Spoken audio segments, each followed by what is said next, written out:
Hi guys! On se retrouve aujourd'hui pour une nouvelle vidéo et j'ai l'impression que ça fait une éternité que je ne vous ai pas fait d'update lecture.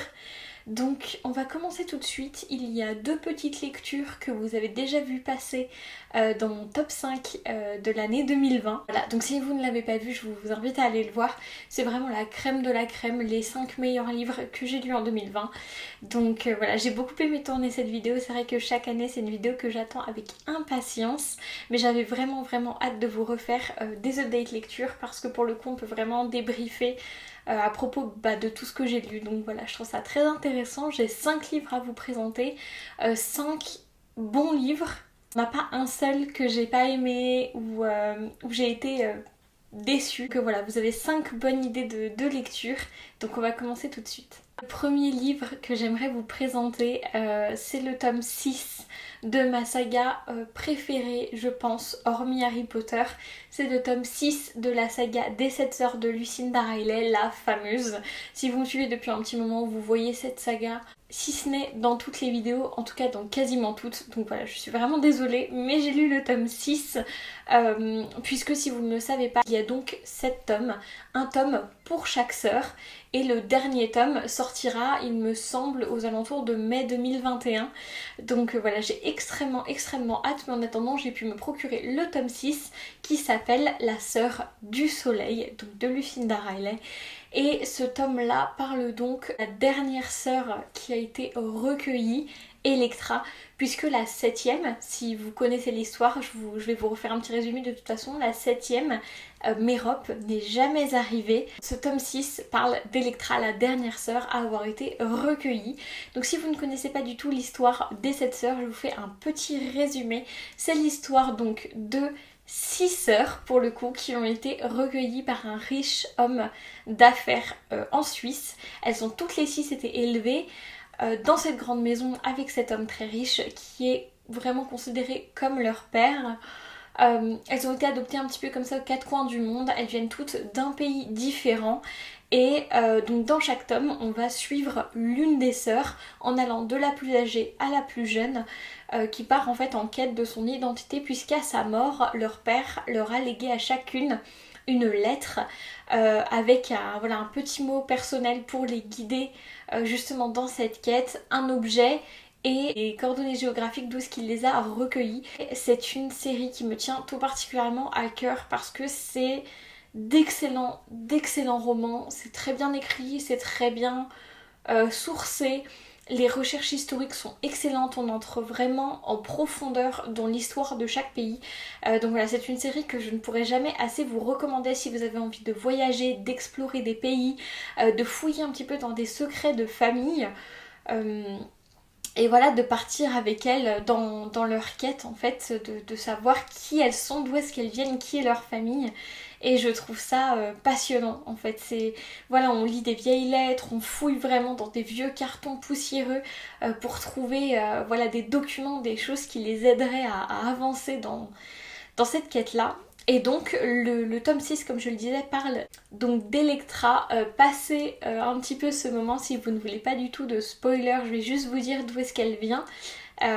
Pour que vous puissiez voir si c'est un tome qui pourrait vous plaire. Mais en gros, Electra vient d'Afrique et c'est juste passionnant parce que du coup, dans ce tome-là, on va parler d'éducation, on va parler de qu'est-ce que ça fait d'être une femme noire aux États-Unis, on va parler d'immigration, on va parler de combat pour les droits des personnes noires, on va parler de plein de choses comme ça et c'est passionnant. On va rencontrer plein de femmes assez célèbres dans la lutte pour les noirs américains. C'est juste passionnant, c'est très prenant. On parle aussi beaucoup de colonialisme, de cette petite population de blancs qui est arrivée en Afrique. Comment est-ce qu'ils se sont créés une place en fait dans cette société tout en se servant des populations noires qui étaient déjà là comme esclaves. C'est très prenant, c'est très touchant, C'est aussi très beau, c'est un excellent livre, j'ai beaucoup aimé ce tome là et j'ai vraiment très hâte de lire le tome 7 sur Mérope et de clore voilà cette série en beauté. Donc voilà, je vous le recommande chaudement et de toute façon je vous recommande chaudement cette série qui restera l'une des meilleures pour moi. On reste un petit peu dans le même thème, on reste dans les questions de racisme, d'identité, avec le deuxième livre que je vous ai présenté dans mon top 5 de l'année 2020 qui n'est autre que The Bluest Eye de Toni Morrison, le fameux roman de Toni Morrison, l'un des plus connus si ce n'est le plus connu. Et comme je le disais dans mon top 5, ça a été une énorme claque ce roman, c'était très émouvant.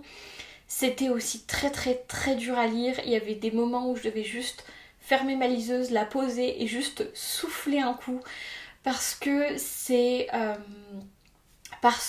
juste prenant, c'est touchant, c'est aussi effarant de vérité et de... C'est cru en fait, c'est un roman qui est extrêmement cru et Toni Morrison réussit la prouesse de faire de quelque chose de dur, de cru et d'abominable, quelque chose d'extrêmement poétique. Elle écrit avec beaucoup de poésie, avec beaucoup de finesse, avec beaucoup de justesse sur cette cause qu'est le racisme et sur ce problème qui est extrêmement difficile à aborder. C'est l'une des écrivaines, si ce n'est l'écrivaine noire américaine la plus connue des États-Unis, si ce n'est voilà, du monde. Parce que c'est une femme de talent qui réussit à conjuguer des sujets difficiles avec une écriture, même pas de qualité, c'est une écriture, c'est du jamais vu. Cette femme est une extraterrestre et voilà, tout simplement un génie de l'écriture. Donc voilà, si vous voulez lire quelque chose de très bien, de très prenant, quelque chose qui informe, qui vous immerge vraiment au cœur du problème, je vous conseille vraiment The Bluest Eye ou L'œil le plus bleu si vous voulez le lire en français. On va suivre en parallèle l'histoire de deux petites filles, Claudia et Pecola, qui sont deux petites filles noires. Claudia, on va surtout la suivre par rapport à sa relation avec une poupée qu'on lui a offert, une poupée blonde aux yeux bleus, une poupée qu'elle trouve moche et elle n'arrive pas en fait à comprendre pourquoi est-ce que cette poupée est la poupée magnifique par excellence. Pourquoi est-ce que tout le monde la trouve si belle que ça. Voilà, c'est quelque chose qu'elle n'arrive pas du tout à comprendre. Et en parallèle, on va suivre Pecola, qui est donc une jeune fille pauvre, une jeune fille qui subit des choses atroces. On va parler d'inceste, on va parler d'abus, de pauvreté, d'extrême pauvreté, de racisme. J'ai trouvé ça abominable de voir à quel point le racisme est ancré en fait et à quel point on marque en fait les enfants non blancs dès leur naissance comme inférieure en fait. On voit dans le livre à quel point tout le monde la considère comme laide parce qu'elle est noire, à quel point même les professeurs ne l'interrogent pas, ne prennent pas soin d'elle, limite se joignent à la classe pour se moquer des enfants. Enfin c'est juste hallucinant, c'est un roman qui est nécessaire, qui vous met une énorme claque dans la figure, mais que je vous conseille vraiment à 1000%, surtout si vous êtes quelqu'un de blanc. Parce que je pense qu'on n'a jamais fini, en tant que personne blanche, d'être éduqué sur ces questions-là. Et voilà, je pense que ça fait pas de mal de se mettre à la place de quelqu'un qui n'est pas blanc et de comprendre vraiment les enjeux que peut avoir une couleur de peau et à quel point ça affecte même les enfants dès leur plus jeune âge. Donc voilà, je vous conseille vraiment de lire ce roman. Et voilà, il était juste fantastique et c'est l'un des meilleurs livres que j'ai lu de ma vie. Voilà, c'est dire. Je vais vous présenter quelque chose de beaucoup plus léger puisque j'ai lu Brexit Romance de Clémentine Beauvais. Pareil, si vous débarquez, vous ne connaissez peut-être pas mon amour pour Clémentine Beauvais, mais il se trouve qu'elle a écrit un de mes livres préférés qui s'appelle Songe à la douceur, qui est juste une merveille intersidérale. C'est un roman écrit en vers. Donc enfin bref, on n'est pas là pour parler de Songe à la douceur, mais c'est un excellent livre, lisez-le. Et donc j'ai voulu lire Brexit Romance, puisque si vous ne le savez pas, je suis une inconditionnelle amoureuse de l'Angleterre, comme peut en témoigner ma chambre, qui est rouge, blanc et bleu, voilà, aux couleurs du Union Jack. Et j'ai eu la chance d'aller y vivre durant un an. Et ça a été vraiment la plus belle année de ma vie et j'ai pour projet d'aller y vivre dès la fin de mes études. Mais le fait est que je suis un petit peu homesick de l'Angleterre, donc j'avais vraiment besoin de lire quelque chose qui se passait en Angleterre, qui parlait de l'Angleterre, et j'ai pas été déçue puisque Clémentine Beauvais vit en Angleterre, c'est pareil, une amoureuse inconditionnelle de la culture anglaise, et elle a eu cette finesse d'esprit pour mettre en fait le doigt sur toutes les petites particularités des Anglais. Elle décrit aussi beaucoup d'expressions comme fair enough, où elle est là, ça veut dire ouais, peut-être vu comme ça, ouais, il y a moyen, voilà, que des choses comme ça. Et en fait, elle a le don de mettre le doigt sur toutes les petites choses que nous Français on relève en allant là-bas. Donc si vous êtes un ou une amoureuse de l'Angleterre, si vous aimez voilà toute cette ambiance, je vous conseille vraiment de lire ce livre. C'est vraiment pour les amoureux de l'Angleterre, et même si vous n'êtes pas amoureux de l'Angleterre, je suis sûre que vous pourrez apprécier ce livre à sa juste valeur. Et en plus le fait est que l'histoire est très agréable puisqu'on suit une jeune fille qui s'appelle Marguerite, qui est une prodige, on va dire, de l'opéra et qui se rend à Londres avec son professeur Carmenev afin de réaliser un spectacle. Et donc on suit voilà, son arrivée en Angleterre, on suit aussi en parallèle Justine, une anglaise qui, elle, pour le coup, est une accro du français, qui étudie le français. On suit comme ça en parallèle plein de petits personnages qui vont finir par se rencontrer et former une joyeuse bande. Et franchement, c'est un livre réjouissant, c'est bonne ambiance, c'est voilà, dans l'esprit Angleterre, on boit du thé, il y a des maisons en briques rouges, on est dans Londres, on va Piccadilly Circus, enfin c'est vraiment génial. J'ai beaucoup aimé ce livre, c'est très léger, ça met du baume au cœur, donc voilà, n'hésitez pas à le lire. J'ai beaucoup aimé le personnage de Pierre Carmenev qui était un de mes personnages préférés. J'ai beaucoup aimé Justine aussi, que je trouve très impertinente, et voilà, j'ai beaucoup aimé ce côté un petit peu rentre dedans qu'elle peut avoir, elle est très drôle.